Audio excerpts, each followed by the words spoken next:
Na Union fait le Congo ya lelo toko banda ba image na biso na état ya armée na biso na 2002. Après armée ya RDC Alimia Mongala les amis de Wechi Mokili Mobimba akomema biso na Istanbul kuna na Turquie.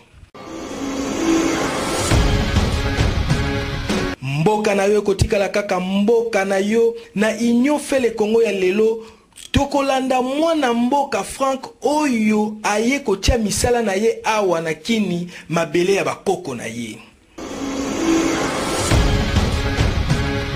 Kaka na même ordre wana babi mwana poto ya solo ye pe azongi mboka ye ko s'investir awa na RDC na domaine na ye oyo ayebi makasi na poto.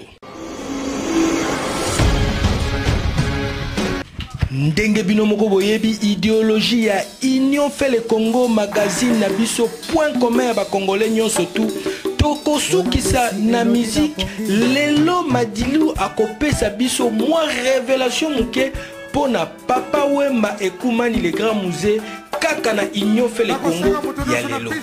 Union fait le Congo point commun ya ba congolais tolobi ba mater mosika ya Congo.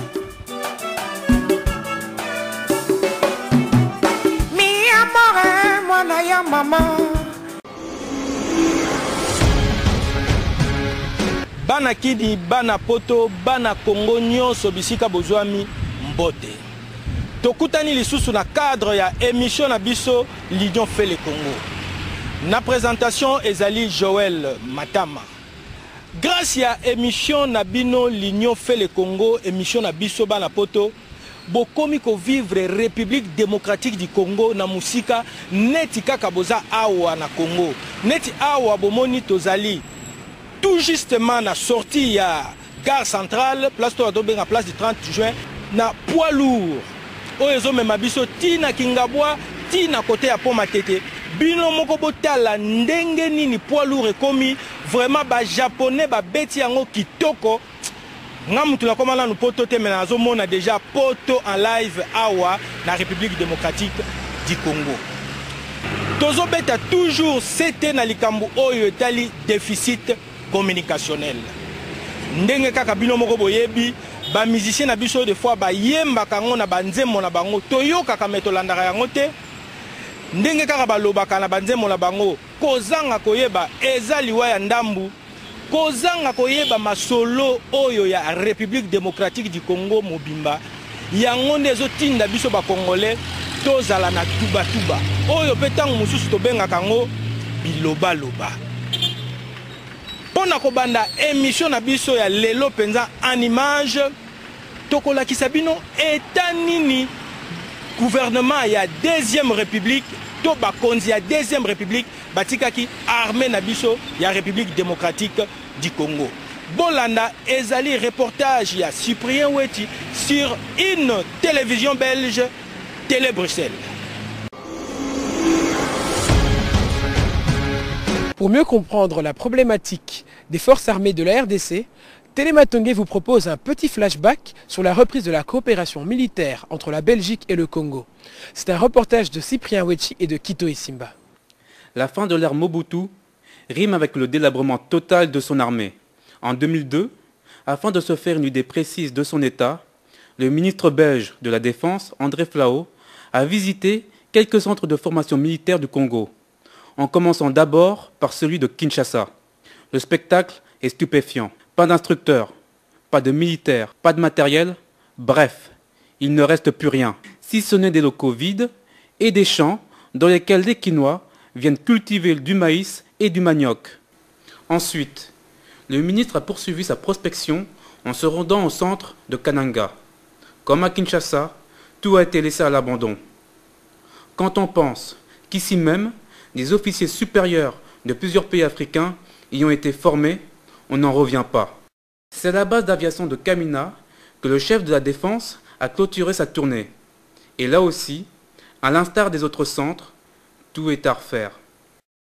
Nous étions très contents d'apprendre que la Belgique envoyera une délégation ici. Nous sommes très contents parce que la Belgique, c'est lui qui a conçu cette base ici. Ils connaissent très bien toutes les positions, toutes les installations de la base ici. C'est pour ça que nous étions très contents d'apprendre que la Belgique viendra nous donner un coup de main ici. Et c'est dire que vous misez beaucoup plus sur cette éventuelle reprise de coopération avec la Belgique? Mais si, nous attendons, il y a longtemps qu'on attendait ça. Le seul pays qui peut nous aider en tout point de vue, c'est la Belgique. Mon sentiment, c'est qu'il y a effectivement beaucoup de travail à faire. Et en venant me rendre compte sur le terrain comme cela, ça permet de se faire une idée et ça permet également d'envisager ou de préparer des actions concrètes. Mais comme je l'ai dit, on est en phase d'observation, on est en phase de reconnaissance. C'est trop tôt pour dire on va faire ceci, on va faire cela, on pourrait faire ceci, on pourrait faire cela. Je crois qu'on est en phase de récolte des renseignements et c'était très positif de venir ici sur le terrain. À l'issue de 5 années de guerre, un gouvernement de transition a été constitué avec lequel un accord de coopération militaire a été signé en février 2004. C'est suite à cet accord qu'on a mis sur pied, dans l'urgence, la brigade de l'Ituri. Lors d'une cérémonie à Kisangani, les milices de toutes les anciennes factions belligérantes ont arboré un foulard correspondant à leur appartenance qu'elles ont retiré pour signifier que désormais, il n'y a qu'une seule armée congolaise.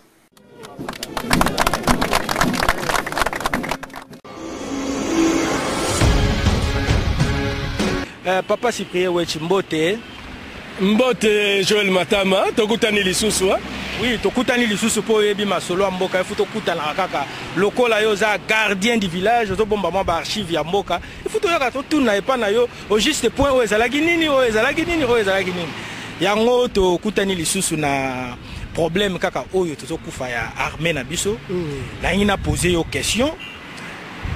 To uti kolanda ministre belge boyaki na ye na délégation.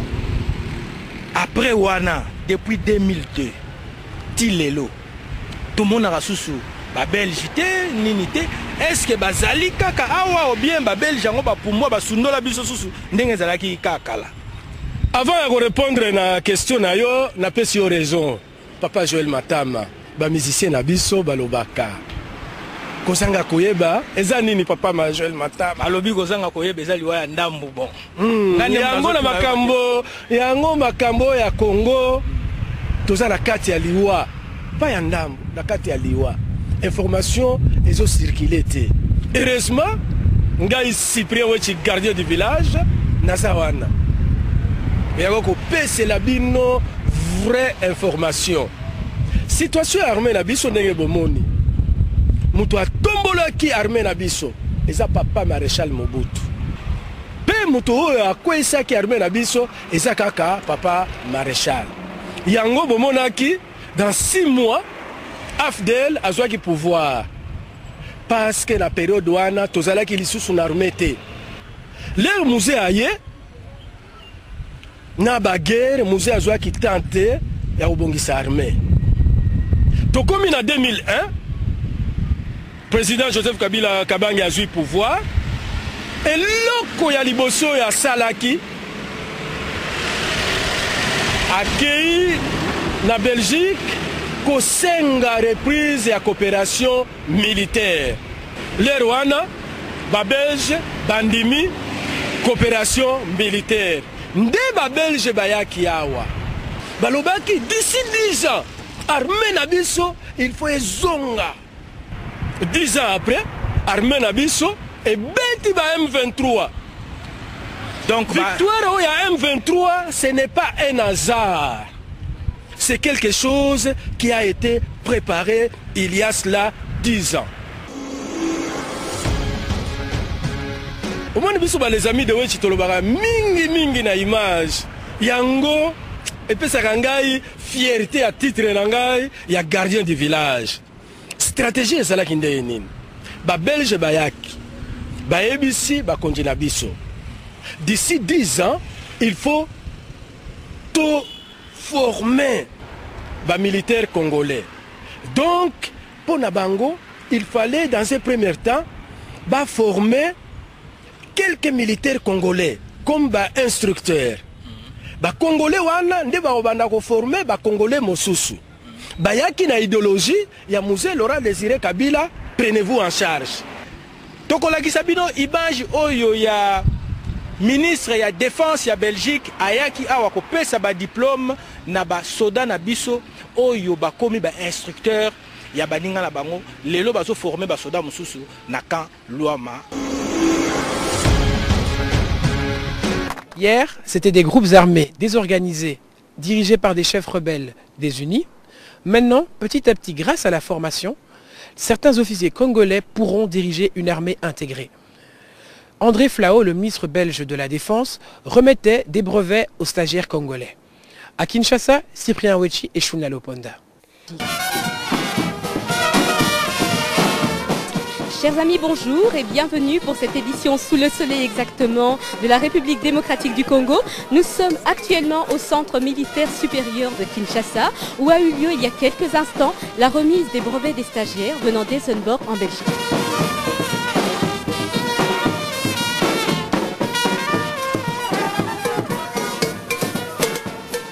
Samedi 30 octobre, centre supérieur militaire de Kinshasa. Il est 10 h lorsqu'après avoir reçu les honneurs militaires, le ministre belge de la Défense, André Flao, passe les troupes en revue.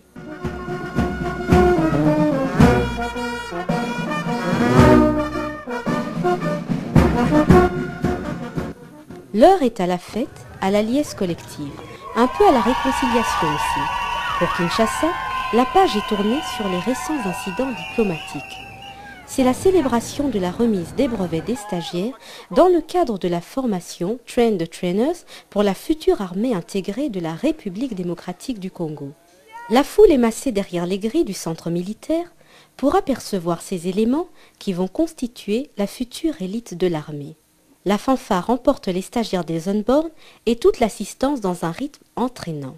Ils sont nombreux à battre la mesure et y mettre du sentiment, comme on le dit en Afrique.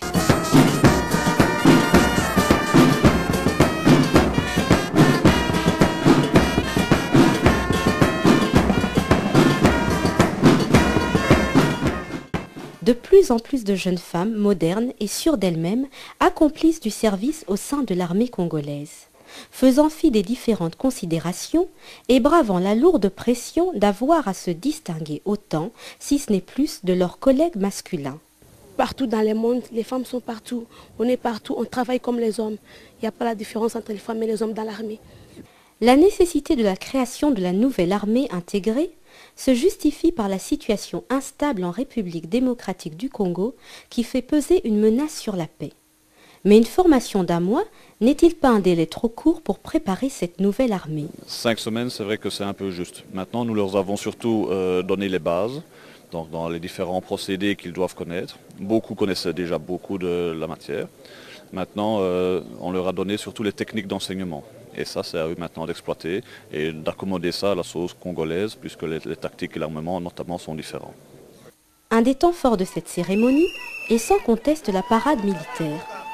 Droits comme un I et fiers dans leurs uniformes, les militaires ont défilé sous les cris de joie de leur famille, une atmosphère chaleureuse qui tranche avec la rigueur du béret. Impossible de contenir l'élan des mamans, des sœurs et des épouses des heureux stagiaires. Des cris exprimés par la satisfaction de voir revivre une armée depuis longtemps à l'abandon, capable de défendre l'intégrité territoriale de ce pays et le bien-être de la population.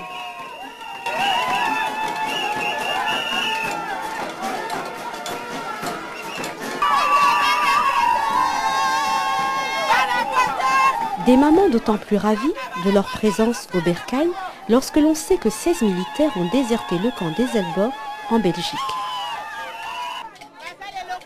Ceux qui ont déserté n'ont rien fait. Il fallait qu'ils restent pour vivre les bonnes choses. Maintenant qu'ils ont fui, qu'ont-ils fait? Où sont-ils? Ils sont nulle part. Je crois d'abord que la mission est accomplie. Parce que la toute grosse majorité est rentrée et les gens, vous voyez, sont très heureux d'être à nouveau au pays. Maintenant, si c'est un succès, je crois qu'on n'a qu'à me faire taire, écouter les chants et je crois que vous comprendrez tout de suite que l'Afrique à nouveau exprime son contentement et en effet que cette mission est bien réussie et est un succès. Cher instructeur belge, mon lieutenant, Les Congolais, notre pays, la Belgique, le vôtre, ont signé un programme de partenariat militaire avec comme objectif de doter le Congo d'une nouvelle armée bien formée, organisée, structurée sur les bases solides que nous sommes. Aujourd'hui, pour ces faits, nous venons de recevoir de votre part nos brevets, signifiant que nous avons suivi une formation en Belgique, plus précisément à Nelsenborn. Cet acte fait la fierté que nous sommes vos fruits. En guise de reconnaissance, le 5e peloton vous offre en retour ces cadeaux symboliques qui expriment notre sympathie et modestie. Que j'invite les chefs de peloton de vous le remettre. Il est là. Veuillez transmettre nos sentiments de reconnaissance aux chefs Colin et Kaimbert qui sont absents dans cette cérémonie. Merci, nous vous restons reconnaissants. Je suis vraiment touché de par l'accueil que vous nous avez réservé ici à Kinshasa. Et j'exprime évidemment une petite déception à ne pas avoir pu emmener mes 2 adjoints ici pour vous remettre également les diplômes. Ils auraient pu évidemment vous montrer toute leur satisfaction et toute leur joie d'être présents. Et en leur nom, je vous remercie pour le petit présent et pour le travail que vous avez fourni jusqu'à présent. Et je suis sûr qu'il portera ses fruits et que vous saurez le transmettre à votre tour. En tout cas, un grand merci.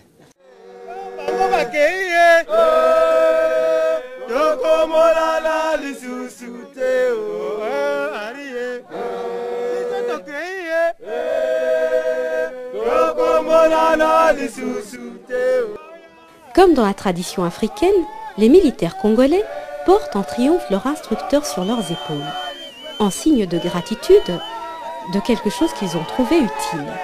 Dans le cas contraire, on lui aurait jeté des pierres.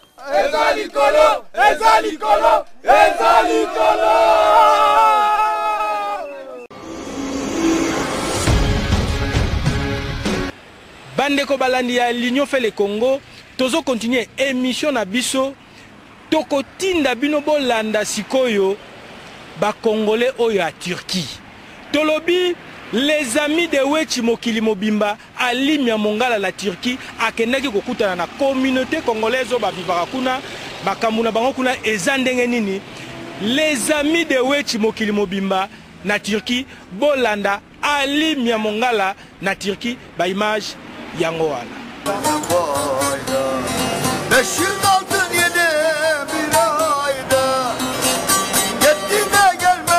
Mesdames et messieurs, nous allons vraiment en Turquie. Nous allons la tour du monde. Nous allons concept to lancer, en tout cas, to mettre en place. To bani à Istanbul. Istanbul, vous avez une place Taksim. Vous avez place historique. Je pense qu'il y a une année, vraiment actualité. Place manifestation qui est belé, qui rassemblé qui awa pendant plusieurs jours, naba neige bano koya bazaleka kolala libanda bayi ko manifester contre le gouvernement. Donc il y a Turquie bon une place oyo ça fait déjà une année batu bazalaki awa ba réprimer qui ngo vraiment violemment batu ba kufa qui est belé. Je pense que bato balanda information balanda qui place Taksim awa na Istanbul ezalaki vraiment ben dabika il y a une année et puis awa na Turquie ba manifestation même et ça les maga awa ceux qui vont moni batu ba revendiquer quelque chose ba ko se rassembler en tout cas à la place Taksim.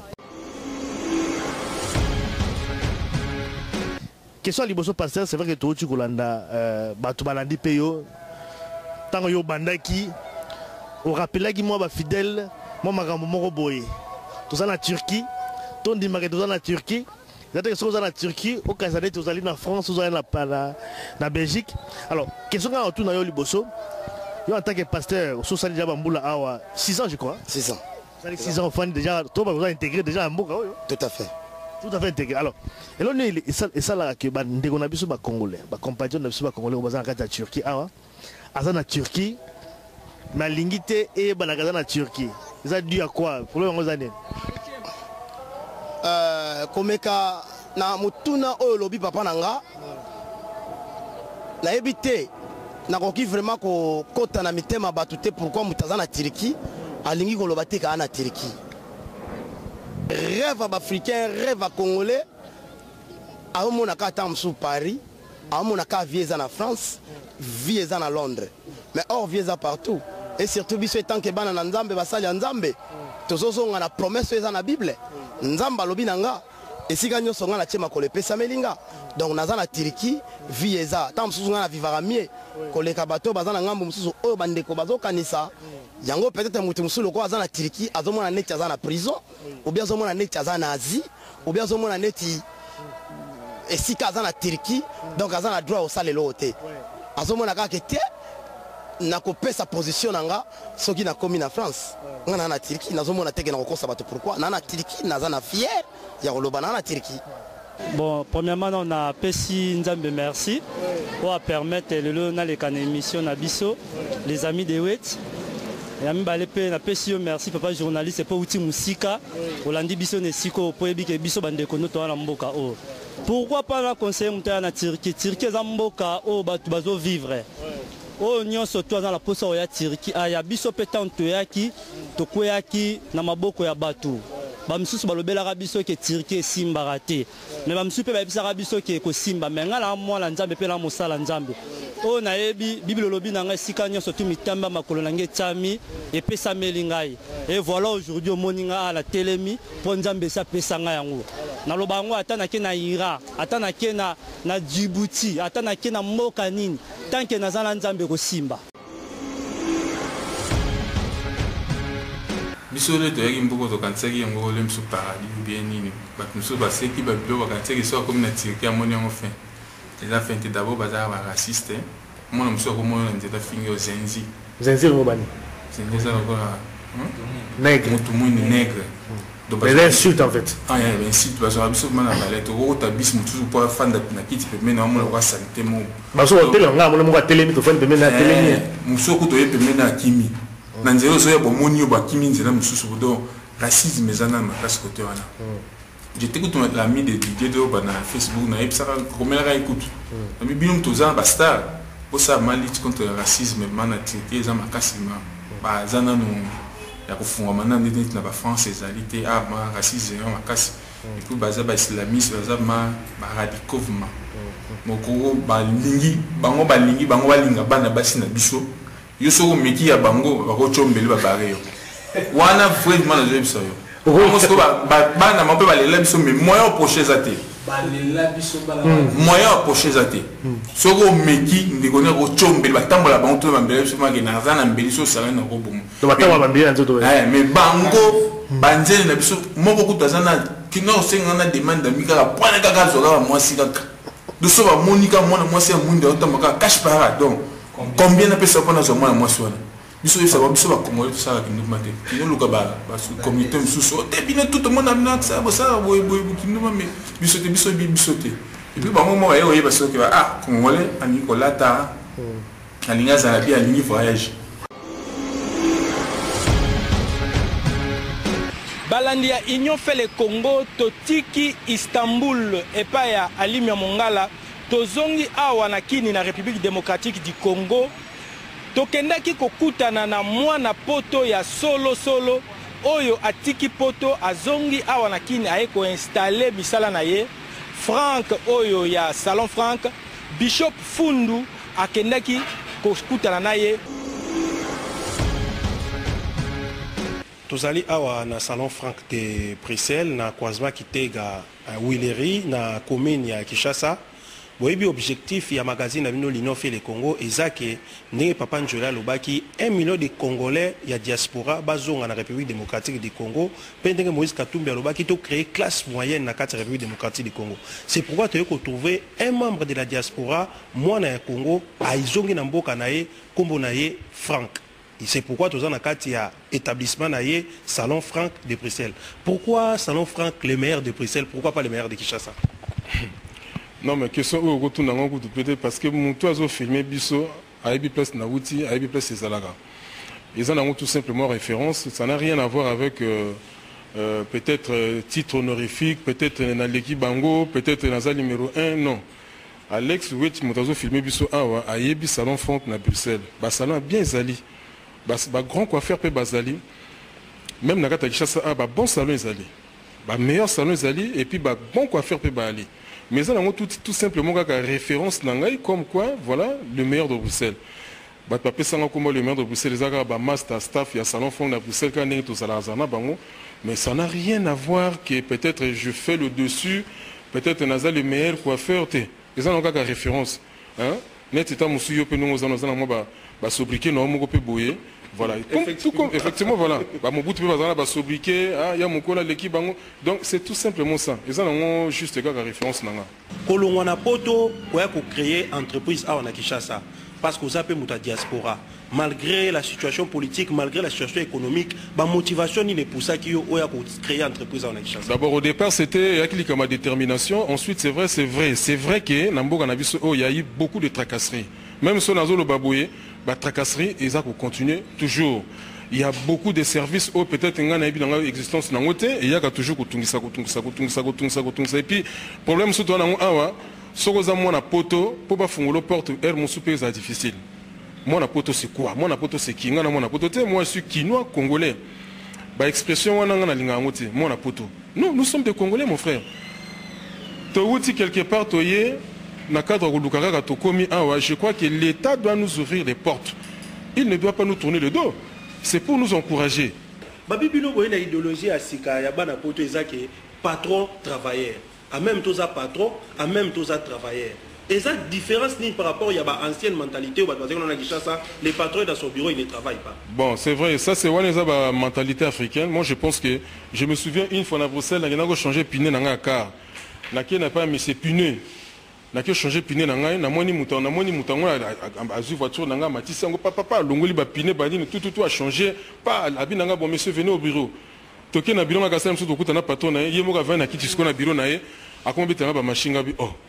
Donc ça veut dire que patron ils a raté. Un bon dirigeant ye moko fa plier ba chemise à côté na kati. Nga kata suki nga za nga coiffeur. Na kata suki na za coiffeur, cela ça ne change absolument rien du tout. Et ça, c'est que si on a commis salon fond, tout est battu, après voilà, nabi bon, on a vu un bureau et tout. Non, non, non. Na kata suki ba coiffeur, na baza wahip ça. Na kata suki.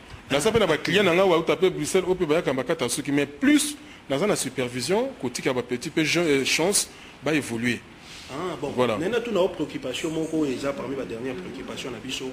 Eza na bana poto mususu ba appel lokola yo. Bazolinga bazonga mboka Congo. Mais baza soit découragé parce que on a plus de perspective. Ba mususu pe ba yé déjà qui chasse ça. Mais tant mususu bazomona loko ko sala te. Bon, moi je pense que c'est comme ma vocation. Vous voyez, ngane coiffure et sa vocation na ngai, ezali passion na ngai. Je pense que Nakata Kinshasa, RDC, pas Kinshasa seulement. RDC, il y a beaucoup de choses, mon frère, à faire. On a rappelé tout à l'heure que nous avons tendance mieux surtout na poto.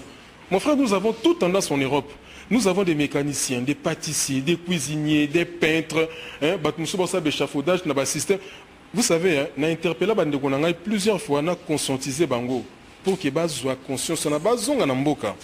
Batala teko mutuboye non. Ce qu'on a constaté, il n'y a que des étrangers, comme ils ont un monopole dans le Biso. Et nous, les Congolais, nous sommes où maintenant? Notre place, c'est où? Ce qui est venu du commerce, vous allez au moment que la majorité est étrangers. Donc, rappelez les alliés tout simplement, il y a des mécaniciens.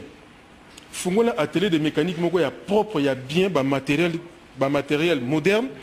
Il y a des mécaniques qui sont balabala à côté de pine na sa côté na carpe koko ya bu akufi. Mais yo so yo salo mo moderne na katamboka na. Tu vas gagner beaucoup d'argent et puis ba boss o bazana ba karna bonga bien kolinga tatika karna na balabala voilà ba entretenir en haut. Plutôt na kata garage moko moderne ya bien. Mais nous avons des Congolais qui ont fait voilà ça la qualification voilà. Hein? Baza diplômé donc bango baza coûte ingénieur. Mais bazo bango kozonga mboka pourquoi? Ça c'est la question il faut se poser. Moi je pense que l'État y est face à la démarche, à ça l'appel à tous les Congolais. Nous avons le ministre de la télévision, à ça l'appel à tous les Congolais, tous les diasporas. Il y a aussi certaines opportunités. Ouais. On a une certaine opportunité. Voilà justement. Oui, mais parce que qu'est-ce qui se passe ici? Tranquille. On est tranquille chez nous. Il n'y a personne qui m'embête. Parce que je suis chez moi au Congo. touti na Belgique kuna discrimination concernant te va na bambula na bambula to lembi ba miso ba ba AVC kuna na poto. Il y a des gens mon frère ba ba AVC. Les gens mondela zo peso salaire à 900 €. Ils ont la peur de 4-5 enfants. Tu vas payer le loyer, le charge et tout. Hein? N'est-ce pas na ba nyongo musu po ba nyongo zanga raté huissier. Alors finalement mon papa lembi ba mbané de lembi beti kano ali AVC akei. Donc, biso na kina tozolia kwanga, tozolia ndunda, toza très bien, toza épanoui. Hein, likamuna mutute porte nanga na za na wisa ko yaka jamais ko lukanga.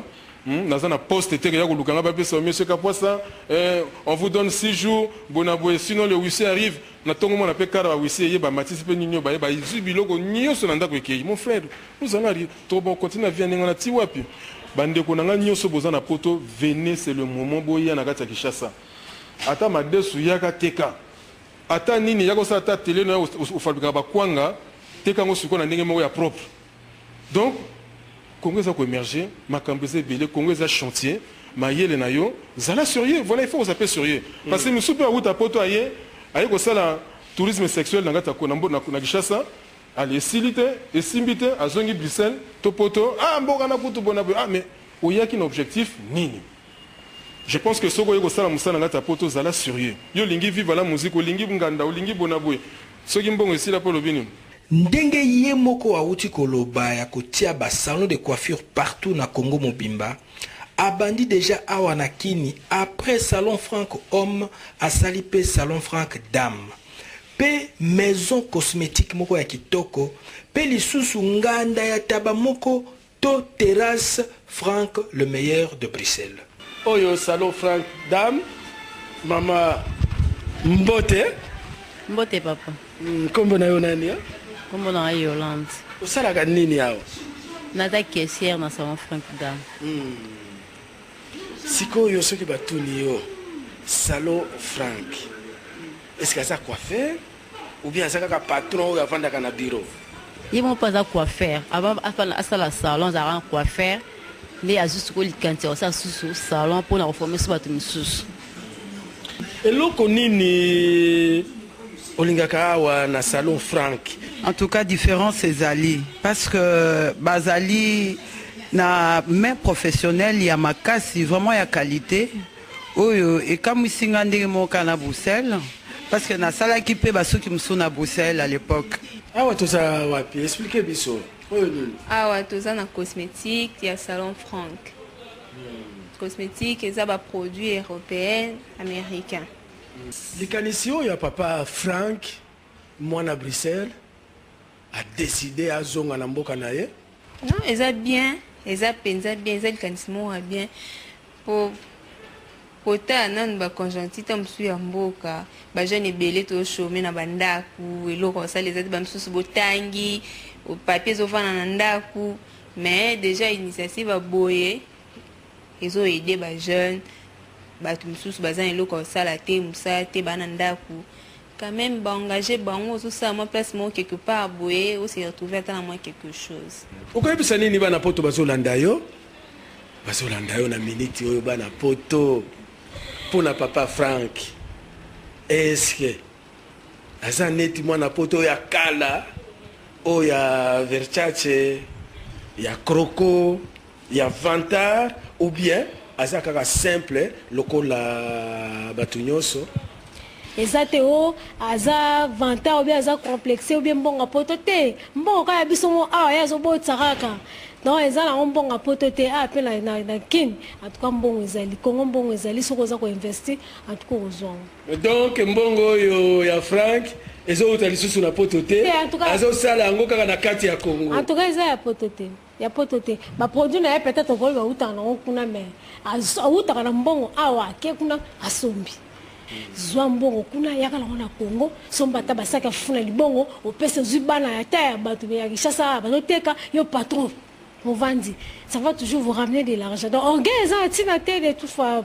Donc, comme il y a un système, il y a un étage, dans la zone Monawa, tu vas comme au Tonga, avant de Tonga, ce que y a Bilamba, mon sous-oiseau, 2 à 10 étages. Comment est-ce qu'on peut Yuma? Oui, mais la poto. Oui, conseil, en 3 conseils, on fait les donner un poto pardon. Pour soko za na mbongo kuna yaka nango awa to investir soko moni ko za maela osala ngo te yaka benga 3 personnes pote bible est soko elisa moi soko le longité obengi 3 personnes 4 personnes bandi ko teka mo ba mapa mo ba bandundo panti mbongo ba wa investir ozo récolter mbongo ça va toujours vous rapporter de l'argent otongi penda mingi to mo bo uta poto bo ya parce la le yate parce que toza banda botika so va faire foot la toza ka bongo okenda poto tika so na banda ko te place ya ovanda ko tu somo salité tango uta poto place la ko mola na ba flat ezala raté ya ba ya na pardon ko flat ezala raté ya katinda mbongo tongo mo kikuku no obi ke so uti te bi ya la so zoya mo kikuku no ezali mo mbeti mo kitinoza oya ba ta poto ba sepela yo so tango ya o mo futa flat mbongo na poli bilamba kaka na parfum mais ezala tina te ba parfum na beza tina te po na te ba ya na ngabo o tinda mbongo ba tongi te ba ndaka mabele ya ba na ketala maluko ta wapi tango uta poto la laisser pas na yo ata ba tol zana ngo fier po ndako tesa ya batole tesa ya matiti eza mabele na yo eza lupango na yo tango kotonga ndako na musa ko mpisa o valer mais oti poto ya ala kilo futi la flat na habité ça c'est na habité na ndenge ezali l'Union fait le Congo émission na biso émission oyo ekomi kopesa mayele biso bana poto mboka na biso nde Congo Europe eza ipa na biso te. Il faut tout investir et pas na biso. Frank Awanakini azongaki ye mokote ayaki na mwasi na ye ide wana ya kozonga ezalaki ya nani ya Frank to ya mwasi na ye. Bon ide kozonga komeza kida papa donc ngana la dina ngaika. Bon ide oya kozonga komeza ide mo malamu ko komeza mboka na biso.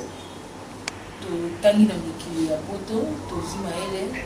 Donc, Maël, on a trouvé qu'à travailler dans le banque de il faut apporter plus dans le banque de donc, les accords, chaque candidat va le en français, une pierre à l'édifice. Il y a vraiment ça, initiative, pour interpeller les déco, pour résoudre la tension encore. Na cadre ya idéologie na ya kotia ba salon de coiffure partout après Willery pe salon Frank Dame afungoli lisusu na Kitambo salon Frank Homme na sima ya salon Frank de Kitambo atie lisusu nganda ya taba le meilleur de Bruxelles pe a expliqué biso idée na ye ya tombola ya ba jeune coiffeur congolais. Ngai Franck n'a disposé qui moyen à salon de coiffure équipé avec tous les matériels venant de Bruxelles. Alors, j'ai pensé aux jeunes coiffeurs là, bakata na basan zété, hein, bakata na basan zété na ba plein moyi tout ça et tout. J'ai dit non, il faut faire quelque chose parce que na salon on balibosoté hein. Il y a un garçon qui habite à Massina, une personne vit avec handicap. Il s'appelle Nono Coiffure. Azaki pe na ba difficulté a kokata su na libanda. Na offraye justement salon de coiffure équipé. Hein? Na offraye salon de coiffure équipé. Tous les équipements et outils Bruxelles na pesa et don wana. Parce que azaki makolomi bali azaki na mobulu, azana mwasi na bana. Tant ba ko ebisanga na ba Marius parce que l'émission tout est possible na lingala facile à Zakari. J'ai dit non. Qu'est-ce que vous pouvez faire ngabi na kosa quelque chose. Na zu ba moyen wana na pesi. Donc c'est tout simplement pour donc, aider. Au travers yo aider batou, pesi batou. Na edaka batou belé mon frère. Na edaka batou belé, belé même. Ba coiffeur bazan na marché de la liberté ba yebi. Na kenda plusieurs fois, je crois 2 fois même, na somba ba biloko la Bruxelles, ba cap, ba tondeuse, ba produit ba nini. Na kena ngokunda na zo distribuer na ba batou moko. Tant na zongi salon lobi na ngo ba tondi a na salon belé, il a fait ba 40. Ba ko pe na parler. Ngobi non. Moi ndambo zaki na pesi. Bopesa na pe chance mukonzamba osunga ngai ezana ba moyen kaka muke onga na zanango et puis grâce à ba client na biso salon fongo baza fidèle na biso tous les jours bazo kotsa moi $10 moi $5 yango na pese permettre ngape en retour na aider peso ba jeune na ndenge nanga. Tozali awa toujours na poids lourd balandi ya Union fait le Congo bota la évolution ya poids lourd ndenge komi kala ezalaki 2 bandes lelo komi 4 bandes peto moni ba congolais bazotia propriété na nzela na bango ya sika oyo bauti kosalela bango na ba japonais balobi mboka na yo ekotikala toujours mboka na yo bana poto bakomi kozonga mboka na bango. L'importance, l'objectif de ces magazines, c'est pour promouvoir des Congolais qui font du bon travail. Parce qu'on nous a habitués à des Congolais fainéants, à des Congolais inaptes, à un Congo qui ne progresse pas. Mais au travers de ces magazines, nous avons une nouvelle image du Congo, un Congo de travailleurs, un Congo d'excellence, un Congo de perfection. C'est pourquoi les lots, tu as qui na espace lodgeba ressources, au ezwami awa na commune ya Gombe, plus précisément à côté il y a Primature, puis à côté il y a Cessac. Donc c'est pour dire que nous sommes en plein centre-ville de Kinshasa, où nous sommes venus voir un Congolais qui travaille, un Congolais qui se veut perfectionniste dans Moussala Naye, un Congolais qui veut faire bien son travail. Donc c'est pourquoi nous sommes descendus dans l'espace à les ressources. Un espace terrasse au Busso Tozali, c'est aussi un resto quels sont les mets, quelles sont les spécialités parce que les propriétaires ou les tenanciers, il est congolais d'ici, mais il est aussi congolais de la diaspora, c'est qu'il aille à l'étranger, aille quoi amener morceau naïe, pierre naïe à construction. En République démocratique du Congo, parcours naïe ezali nini pe nini azali ko présenter na ba client naïe ni azali ko présenter na batu oyo ba kana kati espace oyo ressources ici dans la commune de la Gombe. Mais je m'appelle Christian Yumbi, je suis congolais, je suis cuisinier. Au début, je n'étais pas cuisinier. En fait, au début, j'ai commencé à l'université de Bruxelles. J'ai fait la gestion. Pendant toute la période où j'étudiais, je travaillais dans les cuisines pour payer mes études. C'est à ce moment-là que j'ai fait la rencontre avec la cuisine, avec mon métier. Et ce métier-là m'a plu. Et quand j'ai fini l'université, je me suis orienté dans l'hôtellerie, en fait. J'ai fait un graduat en hôtellerie et puis j'ai fait un master aussi en France, master au Ritz-Escoffier en France, dans le secteur de la gastronomie. Parlez-nous un peu de l'hôtel Ressources. D'où vous êtes venu l'idée d'abord de quitter la Belgique pour vous retrouver ici à Kinshasa. Les ressources, c'est quoi? En fait, ressources, c'est plus ou moins retour aux sources, en fait. C'est ressourcer, retour aux sources. Ah, ok. Ouais, donc, à l'abrégé ressources, oui. Oui, c'est ça. Donc, un ressource, ça existe depuis Bruxelles. Quand j'ai fini mon master en hôtellerie en France, je travaillais dans certaines grandes maisons à Bruxelles, comme cuisinier, comme pâtissier aussi. Je suis d'abord cuisinier avant d'être patron. Souvent, je cuisine avec les équipes. Et aussi, je m'occupe de la formation des jeunes à l'université de Lubumbashi. Monsieur Christian, quels sont les services proposés par votre hôtel? Nous, on est dans l'hébergement et dans la nourriture. Ce que nous, ce que moi j'essaie de faire avec toute mon équipe, c'est quoi? C'est que sur les recettes classiques, les recettes anciennes, on essaie de réadapter, on essaie d'enlever tous les superflus qui est autour de la cuisine et garder l'essentiel. Et remettre la cuisine congolaise au goût du jour. Mais en tant que diaspora congolaise, vous êtes parti longtemps, vous avez été à l'étranger, vous êtes revenu. Comment expliquer moi, même quand j'avais ouvert mon restaurant à Bruxelles, c'est pour ça que j'avais appelé ça retour aux sources. En fait. C'est que moi, depuis que je suis parti, j'ai toujours voulu rentrer au pays. Des difficultés, vous les avez rencontrées? On va dire, moi j'avais plus du mal à l'étranger qu'ici en fait. Ça veut dire qu'ici je me sens plus chez moi. À l'étranger, c'était, même si j'étais totalement intégré dans mon ménage ou à un certain moment, en fait, qu'est-ce qui se passe en Europe, c'est qu'au début, on te dit qu'il faut étudier en fait. Tu étudies, tu as les diplômes. À un moment, on te dit ouais qu'il faut travailler pour s'intégrer, tu travailles.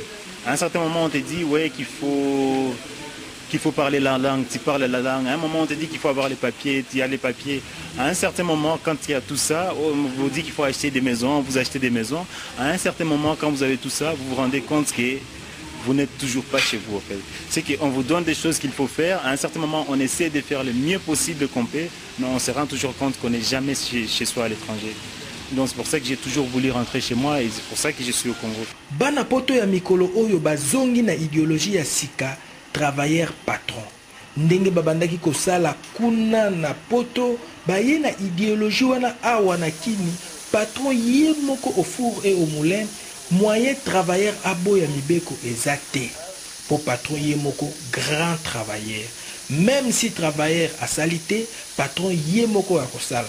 Yango ba kinois bazolinga ko travailler na ba patron travailleur pour bazwa expertise ya solo. Chantage pe ezate. Ouais, comme on a Patrick, Nazali maître, Nazali chef d'hôtel et à ressources. Bon, notre salle à ressources. En tant que maître d'hôtel, particulièrement Moussa Noezani. Bon, Moussa Nangeza, ko tia ordre, ko veiller na service, ko contrôler le service et les kakitoko, nyoso les kamalam.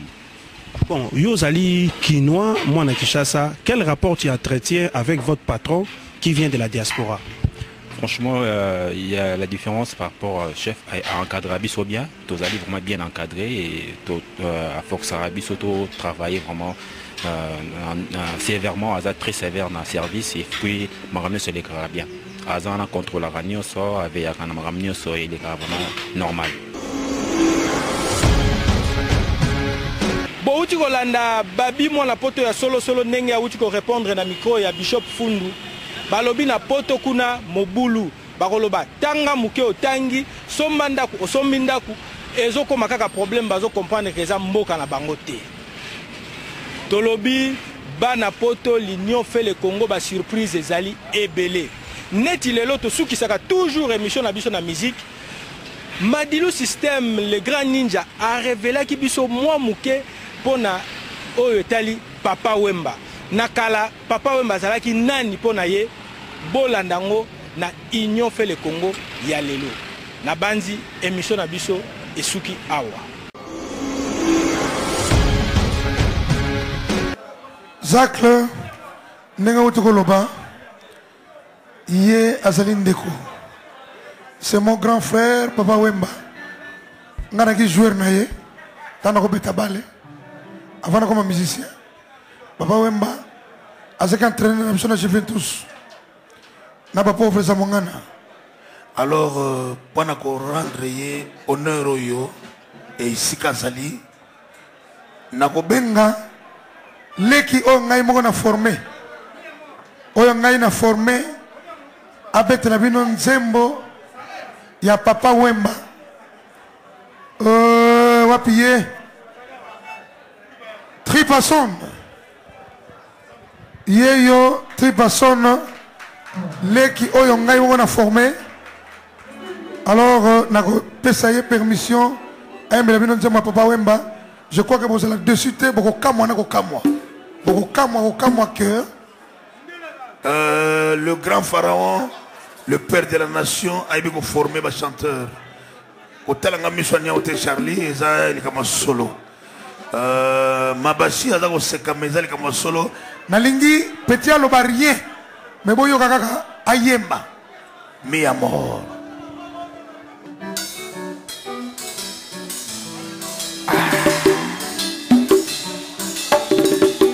Bola Moussi Elodie Nampongi.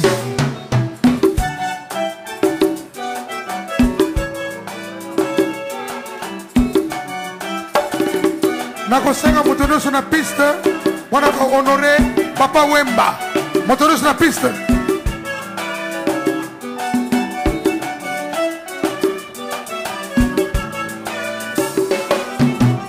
Mi amore, mwana ya mama.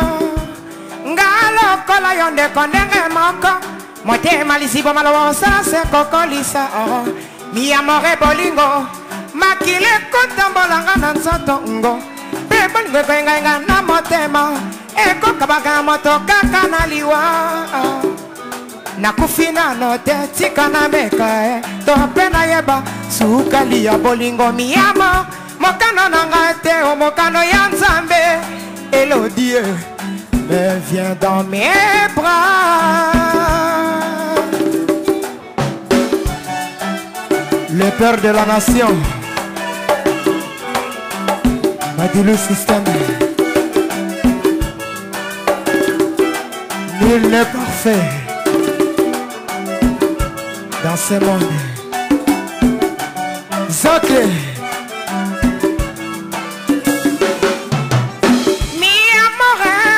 ya mama ngala kola yonde konenge moka mote malisiba malabo sala se kokolisa mi amore bolingo makile kotambolanga na nzoto ngo mpe bolingo ekwengainga na motema ekokabanaka na moto kaka na liwa nakufi nano te